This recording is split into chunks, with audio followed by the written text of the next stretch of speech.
श्री सीताराम। श्रीमद् भगवद गीता की इस यात्रा में आपका फिर से स्वागत है। अध्याय 5 श्लोक क्रमांक 20। यह जो श्लोक है यह बतला रहा है, श्री भगवान कहते हैं, न प्रहर्षयेत् प्रियं प्राप्य नो द्विजयेत् प्राप्य चाप्रियम्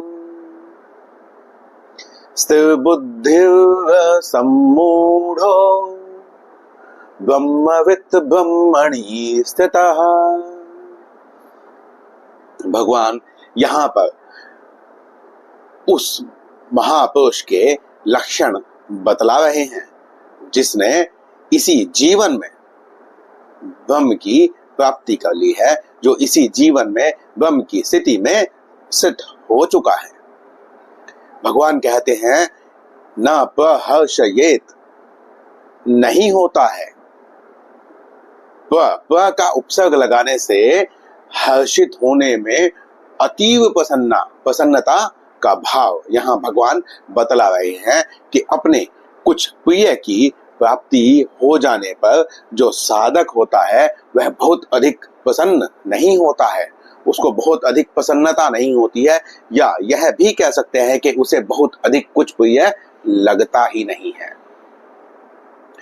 उसी प्रकार ना वो उद्विग्न होता है, खिन्न नहीं होता है अप्रिय की प्राप्ति होने पर।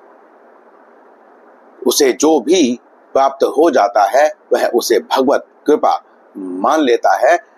गुण ही गुणों में बढ़ रहे हैं, उससे उसका कोई संबंध नहीं है। और जब आपका किसी भी चीज से कोई संबंध नहीं होता है तो चाहे कितनी ही बड़ी अप्रिय घटना हो या फिर प्रिय घटना हो, आपका उससे उतना जुड़ाव नहीं होगा।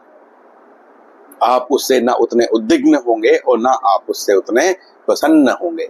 जैसे हम भारत में रहते हैं, यदि अमेरिका में कोई घटना घट रही है तो हम उस घटना को उत्सुकता पूर्वक जानने का तो प्रयत्न कर सकते हैं, परंतु उसके साथ में हमारा आत्मीय संबंध जुड़ना उतना संभव नहीं है जितना कि हमारे घर में या हमारे राज्य में वो घटना हो रही हो।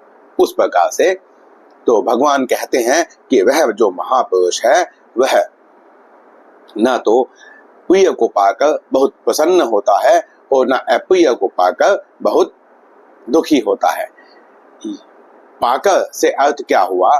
पाकर से अर्थ हुआ कि एक ऐसी परिस्थिति जो उसके सामने आ गई है, उस परिस्थिति के अनुसार उसे जो भी वस्तु, व्यक्ति, भाव प्राप्त हो रहे हैं वह उससे संबंध नहीं बना रहा है, क्योंकि वह परिस्थिति है। उसे प्राप्त होना यह प्रारब्ध अनुसार प्राप्त हो रहा है। उसकी खुद स्वयं से कोई भी इच्छा नहीं है उस वस्तु को, उस व्यक्ति को या उस भाव को पाने की।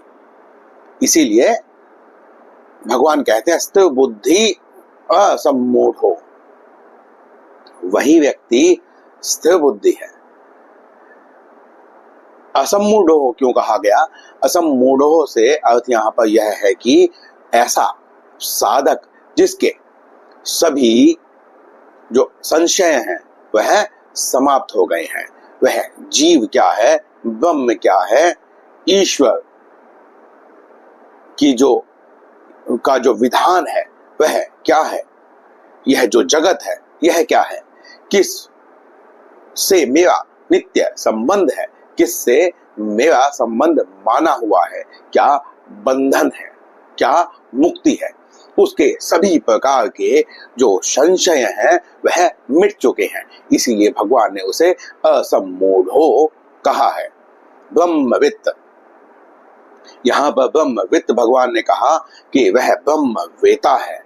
भगवान को जान लेना और भगवान को प्राप्त कर लेना, इन दोनों बातों में कुछ भी अंतर नहीं है। तो भगवान यहाँ कहते हैं ब्रह्मवित्, जो भगवान को जान लेता है, जो तत्व को जान लेता है। शास्त्रों को पढ़ लेने से ही तत्व का ज्ञान नहीं होता है, यह हम पहले भी बात कर चुके हैं। शास्त्रों को पढ़ने के पश्चात उसमें से उस तत्व को ग्रहण करना, क्योंकि हर शास्त्र में वही एक तत्व है। तो सभी शास्त्र आप पढ़ लें, ऐसा संभव ना भी हो, और ऐसा संभव हो पाना बहुत ही कठिन है, क्योंकि यह जो सनातन धर्म का वांग्मय है यह बहुत असीम है, बहुत बड़ा है।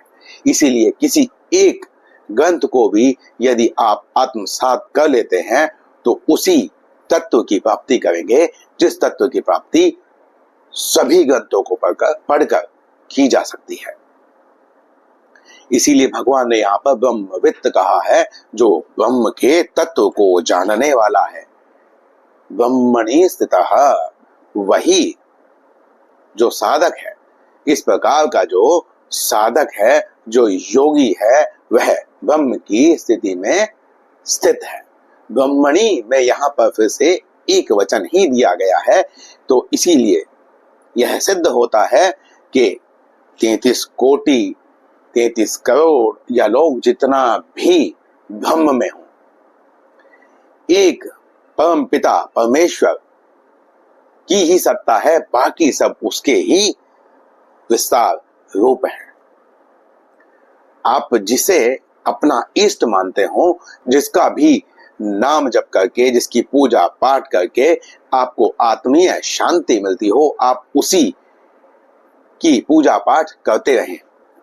पूजन भी ना करें तो आप लोक कल्याण के कार्य करें, और जो आपको कुछ भी उपलब्ध करवा रहा है उसके प्रति कृतज्ञता रखें।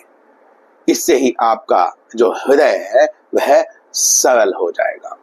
इस श्लोक में इतना ही। मिलते हैं अगले श्लोक में, अगले वीडियो में। श्री सीताराम।